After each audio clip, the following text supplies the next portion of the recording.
Welcome to Gulfstream today. Ron Nicoletti along with Katie Stazak. And what a weekend it's been thus far at Gulfstream Park. The summer meet rolls on. We have an 11-race card this afternoon with a fast main track, a firm turf course, usual sultry conditions here at in South Florida. A couple of really nice carryovers to tell you about. And in race number 6 today, look at the Rainbow Six. It's getting up there, just about $165,000. It will definitely be topping $200,000 today. And we also have a carryover today in the Super High Five, which is in race number 11, and that is about $3,500, a little over $3,500. And when there's a carryover in that, they hit it. Only needed 2 of 5 yesterday. We paid like $84 or something like that with only 2 horses in. It was a very tough day. It was, and the Rainbow Six, you only needed 5 of 6 to hit it, and we had 3 singles heading into the final leg, so it was pretty close, and they didn't take it down, and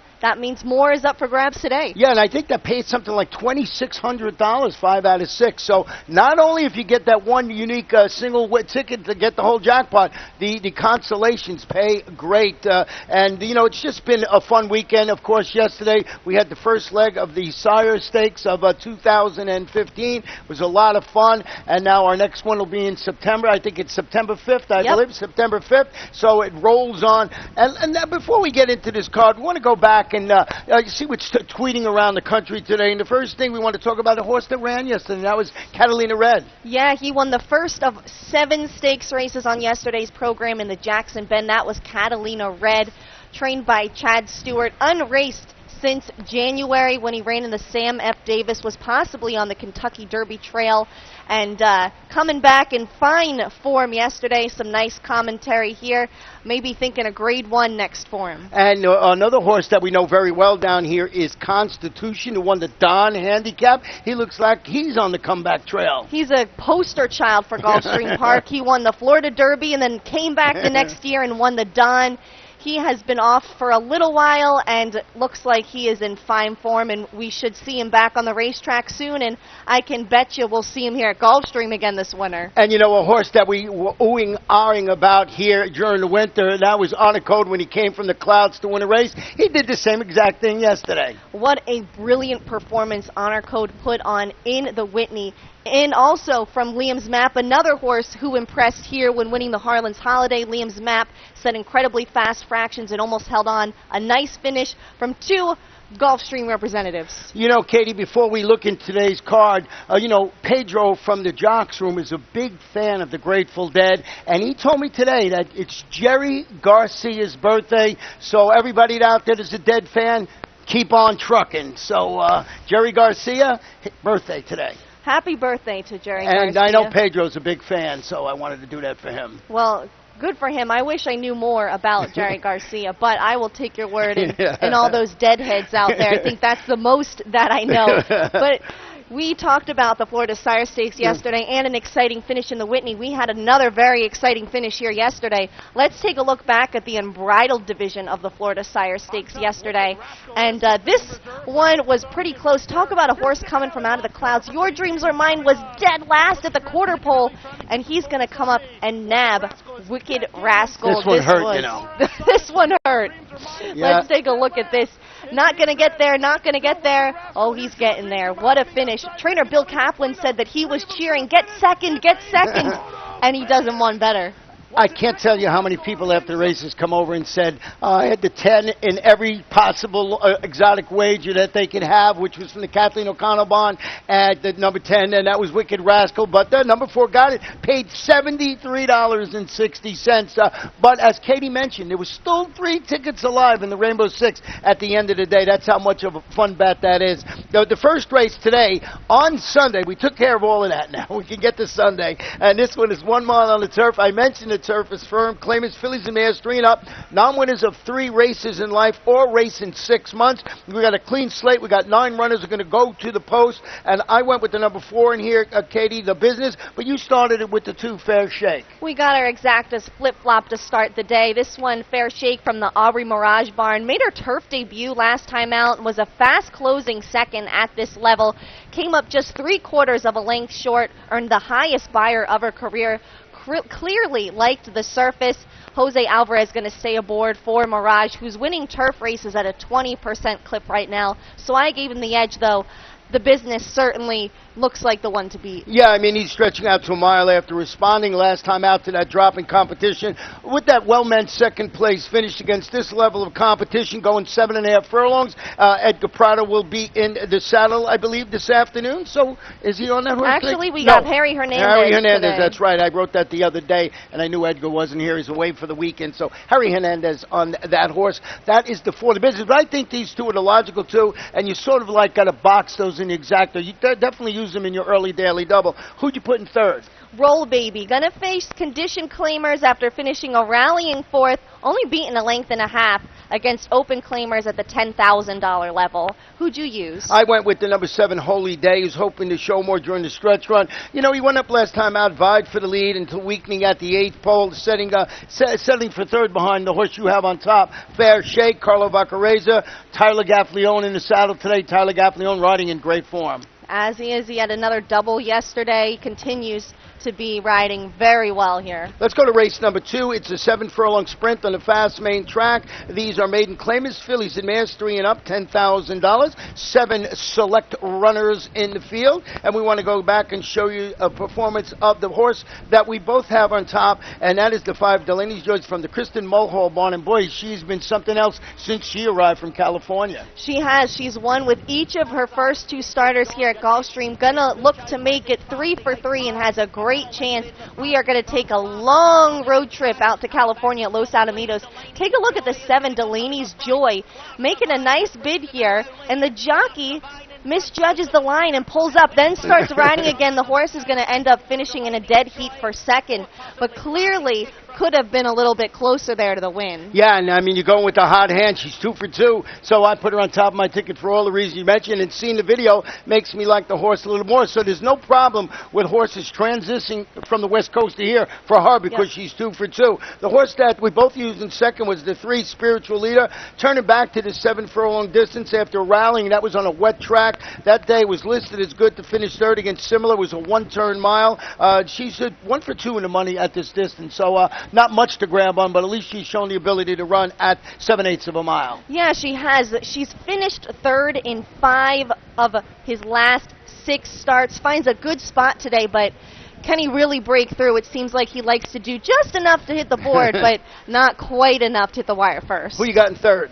Transcendent Faith, third in her only previous start at this distance. 20 to 1 on the line. Mark that one down. I liking that. You know, I love those long shots. I went with the 7 Toro Femme, shifting her focus to the main track today after facing a notch tougher in 5 consecutive turf races. The concern, 0 for 4 record on the dirt. So, you know, after the top one of Christian's horse, I think Christian's horse, it's a little bit of a guessing game in that second race.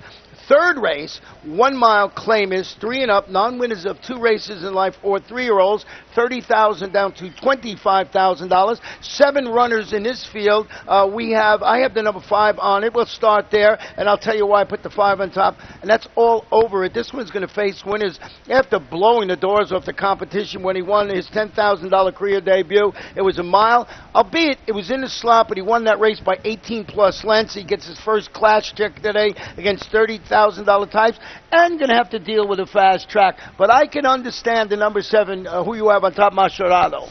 I'm all over that pick, Ron, but I had to give the edge to Mascherano. This is a Sky Mesa colt who I think finds a nice spot to face winners for the first time. He broke his maiden last time out against $35,000 maiden claimers. Gonna stretch out to a mile for the first time today, so that's the only concern. But he's really been consistent. He's never finished off the board in his 4-race career. Always seems to run his race. Well, we're in basic agreement here. We both have the same horses, just in different orders. The other horse that we both used, Katie had in second, I in third, is Mr. Amos. Stretching out to this mile distance, responded last time to a surface switch. They rallied third, against this same opposition, going 6.5. Randy Prasad, Eddie Castro handling the stretch out today. He does have a win at the distance and should appreciate the stretch out today. Well, let's go to race number 4 this afternoon, and this one is a 6-furlong sprint on the dirt. Claimers 3 and up, non-winners of 3 races in life or 3-year-olds, and we're going to have 8 runners in this race. I went with the number 2, Casanova Way. You went with the number 4, Mr. 954. Finished third as the favorite last time out when going 5.5 furlongs. He should be happy to have that extra 16th today. At this distance, 2 starts back, he was a solid second to a repeat winner in JoJo Cool and just has a great record here at Gulfstream. 5 for 6 in the money here.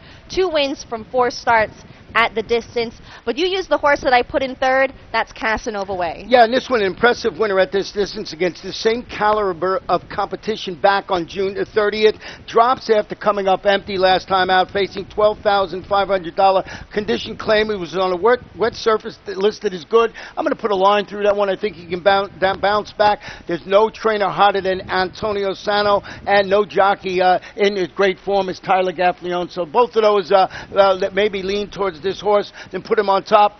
Mr. 954, for all the reasons you mentioned. Who else do you have on your ticket? T's two-step. If there's any rider riding as close to the hot streak of Tyler Gaffalione, it's Harry Hernandez. He's going to ride this son of two-step Salsa today, and he's hit the board in 5 straight starts at this level, so like the consistency. Who'd you cap the ticket with? Well, I went with Bright Guy, turning back to a sprint on the main after setting the pace weakening late. Finished 7th in that race. It was a hard-knocking group of $8,000 claimers on the grass, condition claimers. Gustavo Delgado has, Emicial Jaramillo in the saddle. I've been practicing his name, actually writing it phonetically. I'm going to have it perfect by the end of the day. You are, Ron. You got to work on that Spanish accent. It's getting good. Yeah. 5th race today is 1 mile on the turf. Maiden claim is fillies and mares, 3 and up, $20,000. Jockey change on number 5 in here. Make the rider Harry Hernandez, and I went with the number 3 horse, and you didn't use the 3 on here. I'm going to go with 3 first, and hard to picture. Heading back to the turf today after responding to both a drop in competition and the addition of blinkers with improved second place finish against this level of competition, going 7 furlongs. That was on a sealed sloppy track. Mike Petro, Eddie Castro. What I like, not so much that this horse ran well, on the off track last time out. I think it's found its proper level. I think this is where this horse can run well. Thus, I put it on top of the ticket. Horse I have in second, Pav's Fantasy. You have right on top. Yeah, and a great value at 5-1 in the morning line. Horse we just talked about, hard to picture, is the morning line favorite. May have been one that I missed, but certainly sounds like he figures well. Pav's Fantasy dropped to this level last time out and came just a neck from victory after swinging out 5 wide in the stretch. That was July 4th. She had made all but one of her previous 8 starts and made in special weight company for Ronnie Werner. I think she just has a freshness edge today. Jesus Rio's going to keep them out. I went with the 2 Vivacious Annie in third, beating ahead on the turf against Similar. It's back on Independence Day, going back to the grass. Failed to show much. That was a race moved to 7 furlongs on the sealed sloppy track. Pete Wazalik, Luka Panic. Luka Panic. Luka Panic. You know I was going to get that in there. Let's go to race number 6, and this is where the Rainbow Six starts today. 5.5 furlongs. Maiden claim is 3 and up. $20,000 down to $16,000, and jockey change on number 10. Emicial Jaramillo will be in the saddle today. We want to go back and show you the performance of the horse I have in second, and Katie has also in second. That's El Guia River. This is a horse that is definitely worth having somewhere on your Rainbow Six ticket. He ran into quite a bit of trouble last time out. Take a look at the rider after steady here as he gets a little bit keen, just runs up behind a wall of horses there, has nowhere to go. But he's going to end up, a lot of times horses will just run themselves out when they get into situations like that. But he saves a little bit for the stretch despite the trouble. He's going to angle out and rally for third in this race. And I think he can improve today with a cleaner trip. You see here, he hasn't even switched his lead yet while the other 2 go on. Just thought that was a solid run. Definitely was not the smoothest of trips. Well, there's a couple of horses in this race, and one of the horses that beat this horse last time out is a horse that you put on top a little earlier, Mascherano. So we're giving you some homework today. If Mascherano runs well, make sure you keep the number 4, El Guia River, on your ticket. It's, go back. If that horse runs well, this one is going to be complimented by it. I did go with the horse. We both have number 3, Social. Yep. I was thinking you had it on top. Cutting back to 5.5 furlongs, dropping on the maiden scale today. Duel for the lead. Just missed finishing third against $35,000 maidens going 3/4. Steve Dwoskin, second time blinkers. You mentioned Harry Hernandez. Looks like the logical choice in here, but El Guia River, Also got to be on your Rainbow Six ticket. Yeah, he actually caught Social Roy in that race, but I think with the slight turn back, this horse's running style is better suited to it. Well, who else did you use on your ticket? Another El Gran Gallego. He finished 4th at this level. Broke awkwardly, too, last time out for Alejandro Maimo, but going to need to sit a little bit closer today when shortening up from 7 furlongs. Well, you know, number 5, Boomerang Toy, keeps coming back into mind. You get that? I like that. When he drops to the $20,000 level on the main track, gets both Lasix and blinkers after finishing 5th in his 5 furlong maiden special weight debut on the turf, getting a whole host of changes in there, and I'm going to crack myself up with what I wrote there. I read down, I forgot that I wrote that, so Boomerang Toy keeps coming back to mind. You get it? We're amusing ourselves. Yeah, we are. Let's go to race 7 before we laugh ourselves off the stage here. 5 furlongs on the turf, maiden claim is 3 and up, 12-5. A jockey change on the 1, the rider's Brandon Boulanger. 4 scratch is Match Right. The 7 is scratch Radamel, and we got a late scratch in here just before we came on the air of number 11 Gunnery, and we both have the number 9 Dr. J. Dub. Boy, this horse is dropping where he should be the one to be. Absolutely, Ron. You got it right there. He made his turf debut last time out against Tougher and was just caught. He was only beaten a half length. He finished 2nd. Going to cut that tag right in half today for trainer Carlo Vaccarezza and Tyler Gaffleone. Yeah, I mean, on paper, this is absolutely one to beat. And I'm sure a lot of people, when they're putting their tickets together or starting their Pick 5 ticket, might be thinking of singling his horse. Looks like they're dropping down. They're looking for a win. We both had the 3 Trafficante in 2nd. Changing hands today, going to the Sally Mitchell hid barn. Makes a first start since dueling and finishing 3rd behind similar at this distance on May 25th. Harry Hernandez in the saddle this afternoon. And we both added the number 8 East Rock. I like this horse a little bit better if number 11 Gunny was in the race, because it looks like he's got to come from off the pace, and he's going to need a strong pace to run his best. Yeah, 3rd last time out on the main track, though, and dropping to a similar level. I think he finds an appropriate level, and got to respect the connections in Gustavo Delgado and Jonathan Gonzalez. But, Ron, want to ask you, did you single Dr. J. Dub? I did not single Dr. J. Dub. I went too deep in there because I was just afraid of that horse there, but I was certainly thinking about it. Let's go to race number 8 today, 7 furlongs, maiden special weight, 2-year-olds, and this has 1 scratch of number 3, Candy Jam.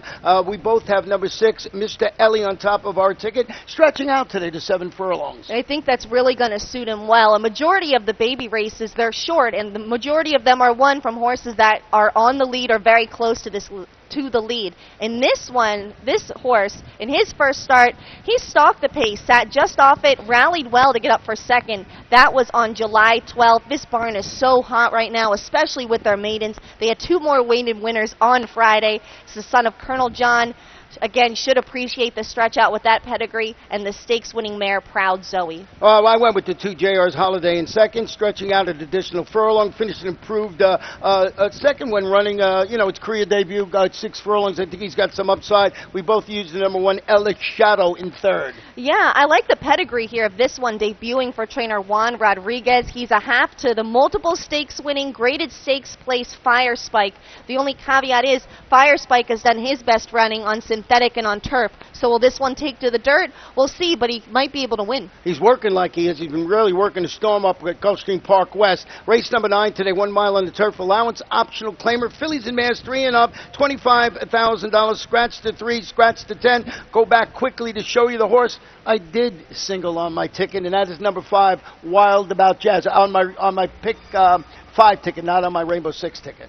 Wild About Jazz ran very well last time out, ran a winning race, takes the lead at the top of the stretch, going to finish 2nd to the ultra-consistent Maydell. That's a nice filly right there from the Peter Walder barn, so I don't think she disgraced herself at all with that finish. Going to make her first start off the claim today for, you mentioned, the red-hot Antonio Sano barn, and a 4-time winner at the distance. Yeah, and I just singled this one in my Pick 5 ticket. I actually went too deep in the Rainbow 6, but I thought this was the logical choice today. I liked that performance last time out. I went with the 4, Jazzle's Dream, in 2nd. Must be respected on her current form. She followed her maiden special weight victory here with a nose defeat as the favorite. $16,000 optional claimers. Going to go with the hot hand with the number 4, Jazzle's Dream, in 2nd. You have the number 1, Storm Swept, on your ticket. I had the 2 Marty Wolfson horses in 2nd and 3rd. They both scratched, so I put the 2 Ralph Nix horses now in 2nd and 3rd. There you go. You did a good job. Now, if you believed of anything we said about singling horses early on, I hope you did, because this race coming up is wide open. It's a 1 mile maiden claimer, 3 and up, $10,000. Not going to make it easy. 11 runners in this field. We both always do this. We end up with the horse that we can't handicap. We end up with the same horse on top, and that's the 2-horse Huddy Up. I think is the logical choice in here. One of only 2 horses to have hit the board in his last start. That's Huddy Up. He's from the Jerry Bozzo barn. Finished second at this level and distance on July 12th. Yeah, and you got the 9-horse in second. Dr. Cool, this one's stretching out to a mile. I thought his late running style should be well suited to the extra distance today. What about you? Used Talawa? Yeah, Talawa turning back to a 1-turn mile after finishing, I thought, a workman-like third against similar opposition, going a mile in the 16th. And we both used the number 8 one-man jack. And we were talking before we came on the air. If there's ever a race where a first-time starter has a real good shot to win, it might be here with this number 8 horse, one-man jam. He's the son of Two-Step Salts against Lasix and Jonathan Gonzalez. I couldn't agree more. A great spot for him to make his debut. And trainer Barry Croft, limited sampling, but 20% when debuting horses and maiden claimers. And that's a good angle, because that, like I said, that race is wide open. And race number 11 today is on the turf. It's a 1 mile claimer. Fillies and mares 3 and up. Non-winners of 2 races in life, $10,000. A couple of jockey changes and a couple of scratches. Jockey change on the 2, is John Cruz. On the 10, it's Manuel Cruz. Scratched the 14 and the 15, and the 14 was my long shot today, and I like that horse from that outside post. I thought he would be ignored, but they scratched him out, so we have to wait for another day. We both have the number 3, Zamarata. Well, speaking of your long shots, these two, Antonio Sano and Marcos Meneses, brought home your long shot in the last race just the other day. I like them right on top here. This is a daughter of Concord Point. She's finished second in each of her last 2 starts. Last time out, she made just her second turf start and was really gaining late, only beaten 3/4 of a length, so should appreciate the extra 16. Well, you got New York Jackie in second, don't you, at 13 horse? I just wanted to say New York. I do, and I wish I could say it that well, but I can't, not with my high-pitched voice. I think she just finds a more appropriate spot to face winners today. Followed up her maiden-breaking score with an off-the-board finish, but that was against $16,000 claimers. Much, much better spotted here. Yeah, I went with the 1 horse in second, who's also dropping today, the Starship OEM, dropping to this $10,000 level, hitting the board of one of 2 recent $16,000 2 lifetime claimers on the grass. I think she finds a nice spot in the nightcap. I don't know what the morning line is for, which she's actually the morning line favorite, which I did not know in there. And then we both have the number 9, another Grand Slam. We say it again and again, but this is the longer shot of the uncoupled entry here for Antonio Sano, 4th, only beaten a length and 3/4 last time out, and has competed against tougher. Yeah, I know, 15-1 on the line. I think that's a great price in a horse. We got the super high 5. We told you over $3,500 in that pool. A horse that you must use on that ticket, especially with those connections. Yeah, and if yesterday taught you anything, do not throw out your super high 5 ticket, because you might only need 2 to get a payoff. Hey, it's a great bet. It's a lot of fun. It's a $1 wager. You pick the first 5 finishes. Yesterday, long shots galore. We'll see how today plays out with that fantastic carryover in the Rainbow Six of about $165,000. It will be well over $200,000. You can bet your bottom dollar on that one. Good luck, everybody.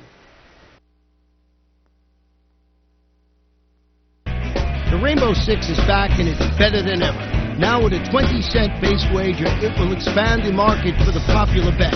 And in addition to doubling the base wager, the percentage return for the winners on the day the jackpot isn't hit increases to 70%, with 30% going to the carryover pool for the next program. Gulfstream Park, you got to be here each and every day.